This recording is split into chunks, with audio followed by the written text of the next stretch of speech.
ओम साई राम। साई श्रुति के साई चैनल में आप सभी का स्वागत है।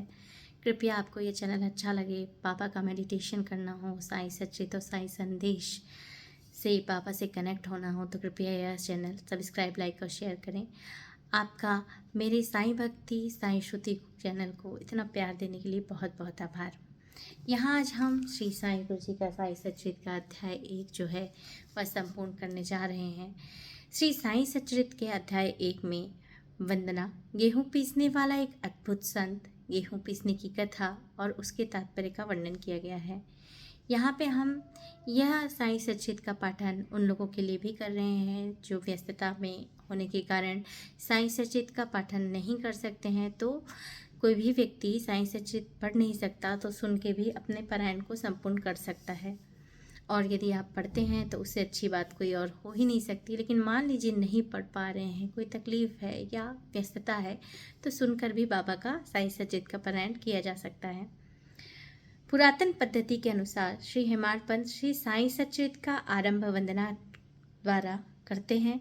प्रथम श्री गणेश को साष्टांग नमन करते हैं, जो कार्य को निर्विघ्न समाप्त कर उसको यशस्वी बनाते हैं, और कहते हैं कि श्री साई ही गणपति हैं। फिर भगवती सरस्वती को, जिन्होंने काव्य रचने की प्रेरणा दी, और कहते हैं कि श्री साई भगवती से भिन्न नहीं है, जो कि स्वयं ही अपना जीवन संगीत बयान कर रहे हैं। फिर ब्रह्मा, विष्णु, महेश को, जो क्रमशः उत्पत्ति, स्थिति और संहार करता है, और कहते हैं कि श्री साई और वे अभिन्न है, वे स्वयं ही गुरु बनकर भवसागर से पार उतार देंगे। फिर अपने कुल देवता श्री नारायण आदिनाथ की वंदना करते हैं, जो कि कोंकण में प्रकट हुए। कोंकण वह भूमि है जिसे श्री परशुराम जी ने समुद्र से निकालकर स्थापित किया था। तत्पश्चात वे अपने कुल के आदि पुरुषों को भी नमन करते हैं।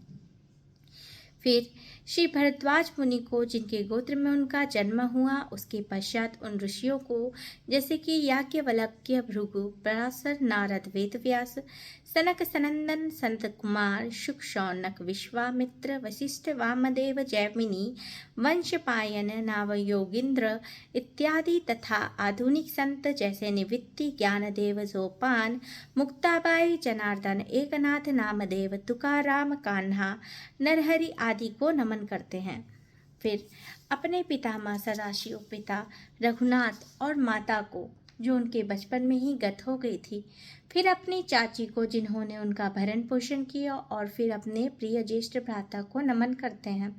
फिर पाठकों को नमन करते हैं, जिनसे उनकी प्रार्थना की वे एकाग्रचित होकर कथामृत का पान करें।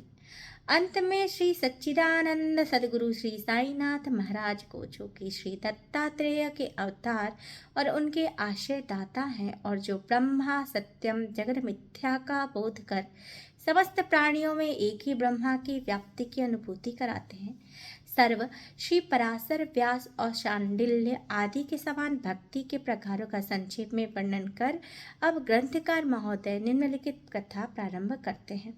अब श्री हेमाड पंत जी कथा का प्रारंभ कर रहे हैं। गेहूं पीसने की कथा। सन 1910 में मैं एक दिन प्रातःकाल श्री साईं बाबा के दर्शनार्थ मस्जिद में गया। वहाँ का विचित्र दृश्य देख मेरे आश्चर्य का ठिकाना ना रहा। साईं बाबा मुख हाथ धोने के पश्चात चक्की पीसने की तैयारी करने लगे। उन्होंने फर्श पर एक टाट का टुकड़ा बिछाकर उस पर हाथ से पीसने वाली चक्की रखी। उन्होंने केवल कुछ गेहूं डालकर पीसना आरंभ कर दिया। मैं सोचने लगा कि बाबा के चक्की पीसने से क्या लाभ है, और उनके पास तो कोई है भी नहीं, और वे अपना निर्वाह भी भिक्षावृत्ति द्वारा ही करते हैं। इस घटना के समय वहां उपस्थित अन्य व्यक्तियों की ऐसी धारणा थी, परंतु उसने पूछने का साहस किसे था। बाबा के चक्की पीसने का समाचार शीघ्र ही सारे गांव में फैल गया, और उनकी यह विचित्र लीला देखने हेतु तत्काल नर नारियों की जो भीड़ है वो मस्जिद की ओर पहुंची। उनमें से 4 निडर स्त्रियां भीड़ को चीरती हुई ऊपर आई, और बाबा को बलपूर्वक वहां से हटाकर उनके हाथ से चक्की का खूंटा छीनकर तथा उनकी ही लीलाओं का गायन करते हुए उन्होंने गेहूं पीसना प्रारंभ कर दिया। परंतु पहले तो बाबा क्रोधित हुए, और फिर उन स्त्रियों का भक्तिभाव देखकर वे शांत होकर मुस्कुराने लगे। पीसते पीसते उन स्त्रियों के मन में ऐसा विचार आया कि बाबा के ना तो घर द्वार है और ना इनके कोई बाल बच्चे और ना ही कोई देख रेख करने वाला है। वे स्वयं भिक्षावृत्ति द्वारा ही अपना निर्वाह करते हैं, अतः उन्हें भोजन आदि के लिए आटे की क्या आवश्यकता है। बाबा तो परम दयालु हैं, हो सकता है कि यह आटा वे हम सभी लोगों को वितरित कर दे। इन्हीं विचारों में मग्न रहकर गीत गाते गाते उन्होंने सारा जो आटा है वह पीस लिया और तब उन्होंने चक्की को हटाकर आटे को 4 समान भागों में विभक्त कर लिया और अपना अपना भाग लेकर जाने को उद्यत हुई। अभी तक शांत मुद्रा में निमग्न बाबा ने तक्षण ही क्रोधित हो उठे और उन्हें अपशब्द कहने लगे, स्त्रियों, क्या तुम पागल हो गई हो? तुम किसके बाप का माल हड़प कर ले जा रही हो? क्या कोई कर्जदार का माल है जो इतनी आसानी से उठा कर लिए जा रही हो? अच्छा, अब एक काम करो, इस आटे को ले जाकर गांव की मेड़ अर्थात सीमा पर बिखेर आओ। मैंने शिरडी वासियों से प्रश्न किया कि जो कुछ भी बाबा ने अभी किया है उसका यथार्थ में क्या तात्पर्य है। उन्होंने मुझे बतलाया कि गांव में हैजा का जोरों से प्रकोप है और उसके निवारणार्थ ही बाबा का यह उपचार है। अभी जो कुछ भी आपने पीसते देखा था वह गेहूं नहीं वरन हैजा थी, जो पीस कर नष्ट कर दी गई। इस घटना के पश्चात सचमुच हैजा की जो संक्रामकता थी गांव में शांत हो गई और समस्त ग्रामवासी सुखी हो गए। यह जानकर मेरी प्रसन्नता का परवार न रहा और मेरा कौतूहल जागृत हो गया। मैं स्वयं से प्रश्न करने लगा कि आटे और हैजा रोग का भौतिक और पारस्परिक क्या संबंध है, इसका सूत्र कैसे ज्ञात हो। घटना बुद्धि गम्य सी प्रतीत नहीं होती। अपने हृदय की संतुष्टि के हेतु इस मधुर लीला का मुझे 4 शब्दों में महत्व अवश्य प्रकट करना चाहिए। लीला पर चिंतन करते हुए मेरा हृदय प्रफुल्लित हो उठा और इस बार बाबा का जीवन चरित्र लिखने के लिए मुझे प्रेरणा मिली। यह तो सब लोगों को विदित ही है कि यह कार्य बाबा की कृपा और शुभ आशीर्वाद से सफलतापूर्वक संपन्न हो गया। आटा पीसने का तात्पर्य। शिरडी वासियों ने इस आटा पीसने की घटना का जो अर्थ लगाया वह तो प्रायः ठीक ही है, परंतु उसके अतिरिक्त मेरे विचार से कोई अन्य अर्थ भी है। ये हेमाड पंत जी का विचार है कि क्या अर्थ है। बाबा शिरडी में 60 वर्षों तक रहे और इस दीर्घ काल में उन्होंने आटा पीसने का कार्य प्रायः नित्य प्रतिदिन ही किया और पीसने का अभिप्राय गेहूं से नहीं वरन अपने भक्तों के पापों, दुर्भाग्यों, मानसिक और शारीरिक तापों से था। उनकी चक्की के 2 पार्टों में ऊपर का पार्ट भक्ति तथा नीचे का पार्ट कर्म था। चक्की की मुठिया जिसे पकड़ के वे पीसते थे वह था ज्ञान और बाबा का दृढ़ विश्वास था कि जब तक मनुष्य के हृदय से प्रवृत्तियां, आसक्ति, घृणा, अहंकार नष्ट नहीं हो जाते, जिनका नष्ट होना अत्यंत दुष्कर है, तब तक ज्ञान तथा आत्मानुभूति का प्राप्त होना संभव नहीं है। यह घटना कबीरदास जी की उसके तदनुरूप घटना की स्मृति दिलाती है। कबीरदास जी एक स्त्री को अनाज पीसते देखकर अपने गुरु निपट निरंजन से कहने लगते हैं कि मैं इसलिए रुदन कर रहा हूँ कि जिस प्रकार अनाज चक्की में पीसा जाता है उसी प्रकार मैं भी भवसागर रूपी चक्की में पीसे जाने की यातना का अनुभव कर रहा हूँ। उनके गुरु ने उत्तर दिया, घबराओ नहीं, चक्की के केंद्र में जो ज्ञान रूपी दंड है उसी को दृढ़ता से पकड़ लो।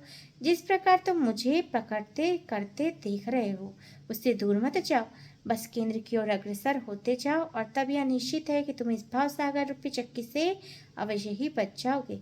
इस प्रकार हमारा श्री साईं सच्चित पारायण का अध्याय एक संपूर्ण होता है।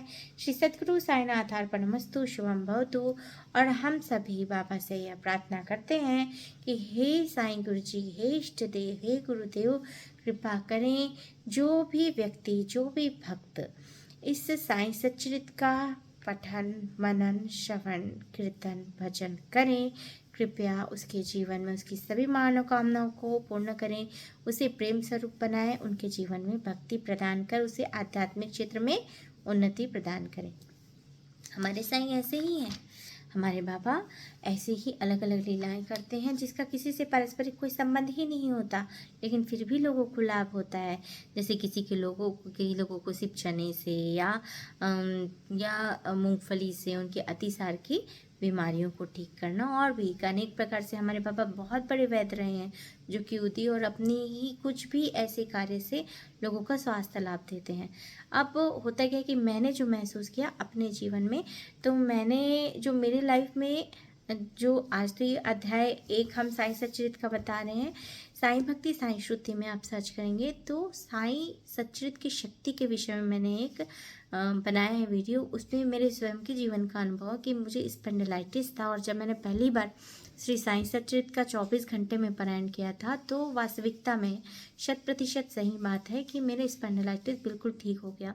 4 साल से ऐसी तकलीफ थी कि मैं बैठ भी नहीं पाती थी, कंटिन्यू टिक के बैठना पड़ता था। लेकिन ये जो है ये लाभ मुझे मात्र साईं सच्चरित्र पारायण पढ़ने से वास्तविकता में ठीक हुआ। अब कोई पूछेंगे क्यों हुआ, कैसे हुआ, तो इसका मेरे पास भी कोई जवाब नहीं। मेरे पास सिर्फ एक ही जवाब है, जब हम कोई भी कार्य हमारे बाबा का श्रद्धा और भक्ति से करते हैं, हमारे साईं अपने आप उस कार्य को करते हैं। लेकिन हाँ, बाबा को अपने आप पता चल जाता है कि अपने भक्तों को क्या चीज़ की ज़रूरत है। क्योंकि मैंने कभी, जब वो पहला पारायण था मेरा, और मेरी लाइफ में जो मिरेकल हुए थे, बाबा की विभूति आना उसी समय, और सारी चीज़ें, आप अगर साईं भक्ति साईं श्रुति सर्च करते हैं तो उसमें मेरे जीवन में जो अनुभव और हो हुए हैं वहाँ पे, वो क्योंकि मेरा पुराना चैनल है, वहाँ पे साईं प्रेम योग ध्यान भी है वहाँ, और तो आप बिल्कुल वहाँ पे सर्च कीजिए तो आपको सारी चीज़ें मिलेंगी।